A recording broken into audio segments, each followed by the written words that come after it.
I bought the car with just under 85,000 miles 6 months ago. I paid only $710 for this very car. Let me explain why this may be one of the best financial decisions of my life.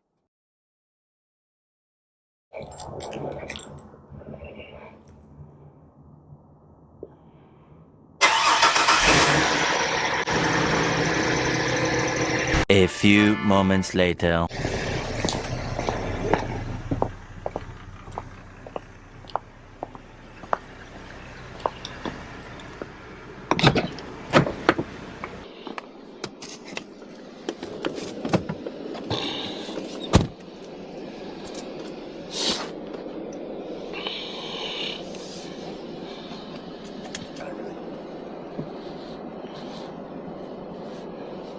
We are on our way. Well, good morning, everyone. I'm Rudy Samsel, the co-founder of Guys with Rides, the trusted dealer-free resource for classic and collector car enthusiasts. On my way to the Guys with Rides garage, about 50 miles from my home. So during my commute this morning, I'm going to talk about something that many of you might find crazy, and that's why I'll never buy another new car again. In this video, I'm going to prove to you why, and it's going to be with this car we're in right now. Stay tuned. If you're new to the channel, we're riding right now in my 2005 Cadillac STS V6. As you can see, it's a very well-optioned car. It has the desirable 1SC option package, which added $9,000 to the base price. I bought the car with just under 85,000 miles 6 months ago. And as I'm driving it right now, it has 98,077 miles. Here's the kicker. 6 months ago, I paid only $710 for this very car. $710. So before you think I'm driving around in a complete hoopty disaster, let me explain why this may be one of the best financial decisions of my life. For the better part of 30 years, between 1987, while I was in college, to 2016, I fell into the new car trap. During that period, I bought 5 new cars, all on 60-month loans, 5-year loans. Soon after I paid off each of those cars, like many people, I found myself getting the itch to buy something new, despite the fact that newly paid off cars were in decent shape, but were mechanically very reliable. While I could have, quote unquote, afford new car payments during that time, the estimated $50,000 depreciation I took over that period was easily one of the worst financial decisions of my life. So let's talk about what buying new in 2025 actually costs you. As of September 2025, the average new car cost in the United States is $50,080. Yeah, you heard that right. Over $50,000. And the moment you sign the papers and drive the car off the lot, it loses 10 to 20% of the value instantly. That's $10,000 of equity evaporating in the first few minutes of ownership. Over the first 5 years, that typical new car will lose upwards of 60% of its value. During that 5 years, 60-month term, you basically lit $30,000 on fire. And that's not even counting the interest you paid to finance the car. Up until about 5 or 6 years ago, money was free, interest was low. But now you're looking at a 5 to 7% interest rate. And let's talk financing. Most people do finance their cars today, and at that $50,000 average new car price, with today's interest rates, you're looking down the barrel of a $1,000 a month car payment. So that's over $60,000 to pay for that $50,000 car. That, at the end of the loan, will only be worth maybe $20,000. Now let me tell you about this Cadillac. Yes, I paid $710 for it. It needed some work when I got it. I had to put a new battery in, And then I did the 100,000-mile tune-up a little bit early. I know it's going to need front brakes here in the coming months and a new set of tires. But so far, in addition to that $710, I have about $2,000 into the car. But here's what I got for that money. I have a luxury car with leather seats, dual zone AC, heated and cooled front seats, heated rear seats, a moonroof, and all the safety features I really need. By that I mean it has traction control, it has a posi traction rear end, it has anti-lock brakes, it has multiple airbags, and it even has an early version of stability control. All the safety features you want. I don't need blind spot monitoring. I don't need fancy touchscreens to get to changing the heat and that. Ironically, this car cost $49,815 with all these options in 2005, 20 years ago. That's the equivalent of $83,000 today. Hopefully the microphones are convincing you that this is a very quiet, well-optioned car. The 3.6-liter V6 is reliable. I'm sure some of you in the comments will say, oh, it uses oil, and mine was no different. However, I put new PCV valves in,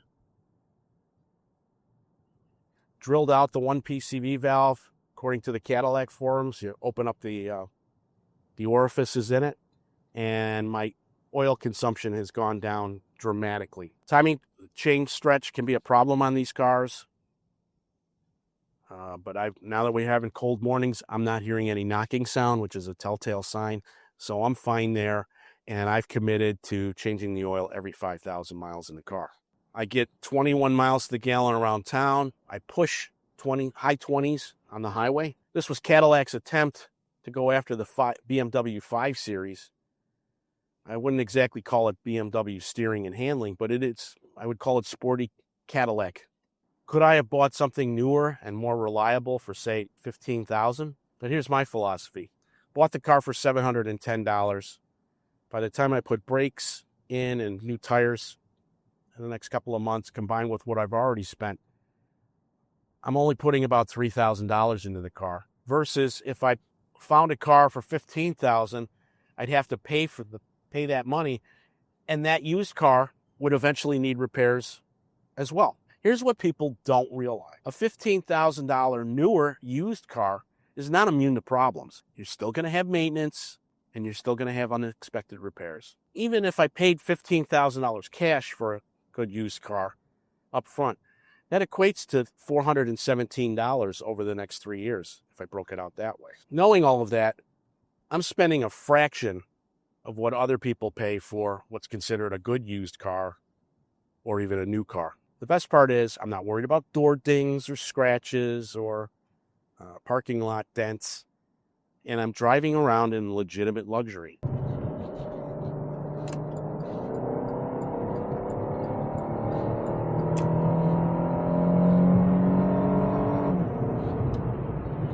There's two more things most people forget to factor in when considering driving a 20-year-old daily driver versus buying a newer used car or even a new car. Two factors: cost of insurance and what I call appreciation. Now, it's a 20-year-old car. Because it's not worth anything, I don't have to carry collision on it. So without collision, my age and my good driving record over the last 7 or 8 years, my insurance cost for the car is just over $1,000 for the year, or roughly $85 a month. If you're considering buying, I don't care if it's new or even a late model used car, if you have to put a note on the car, a bank loan, you need to take the full insurance. And knowing that, you're easily looking at between $150 to $200 a month in insurance for the car. And then there's depreciation. With this car, I've already hit the bottom.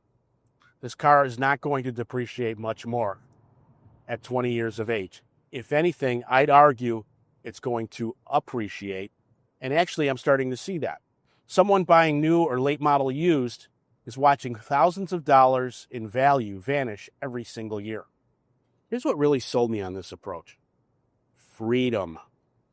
I'm not stressed about keeping the car perfect. If you know me, I keep it well maintained. Just did an oil change on this yesterday. My third oil change after only 13,000 miles. I'm not upside down on a loan. If something catastrophic happens and the car becomes too expensive to fix, I can walk away having lost almost nothing. That mental freedom is worth so much. Now, I want to be real with you. I get it. This approach isn't for everyone. You need to be comfortable with doing some of your own basic maintenance or having a good mechanic you trust. Now, years ago, that was kind of difficult, but YouTube has become the greatest service manual of all time. If there's a problem on your car, chances are somebody's done a video about it, and you can learn from that and know how to fix it. You do need to live with the fact that things do break, and you have to fix them. Car hasn't let me down yet, but if for some reason I go out one morning and it doesn't start, I have the luxury of having a couple other cars at my disposal, so that's something you do need to consider. You need to accept that things will break and need fixing. I'd argue, I'm hearing horror stories about new cars, particularly EVs, but just with all the technology loaded into them now, that the quality is way down. And yet the technology is so advanced, you can't work on the car yourself. This one is that sweet spot of having modern technology combined with the ability to repair most things on your own. The third factor is, can you get over your ego? If you're the person that needs to have the latest and greatest with all the gadgets so you can impress your friends, but with age comes wisdom, I'm not trying to impress anyone. They don't look that much different than a brand new. And as I mentioned before, it has all the technology I could want in a car that I can fix. You need to look at it a different way. Instead of wanting the latest and greatest, there's a certain badge of honor in being able to drive something you can actually afford. I get it. It hasn't happened to me yet. I've had this car, like I say, 6 months, 13,000 miles. I've taken it on 2 road trips. The car hasn't let me down yet. I get it. If your quest is absolute perfect reliability because you have a long commute or you can't afford to miss work, I would argue, if that's your case, then find yourself a cheap Toyota or Honda. Look, I'm not saying everyone should go out and buy a $710 car, but what I am saying is the new car and late model used car, the prices and the interest rates are insane right now. And most people are spending way, way more than they need to on transportation costs. For me, I'll take my depreciated luxury vehicle, invest the money I'm saving driving this car, and build actual wealth instead of trading it in for something shiny and new. So that's why I'll never buy another new car again. I found a better way, at least for me. Let me know in the comments what you think. Am I crazy, or does this actually make sense to you? And if you've had success buying cheap cars that are reliable, share your stories below. Thanks for watching this video. Please press the like and subscribe button, comment below, and be sure to check out our other videos on this subject, as well as all of the great content on our YouTube channel. If you have any questions, you can call me at the number listed below, or be sure to check out our main website, guyswithrides.com.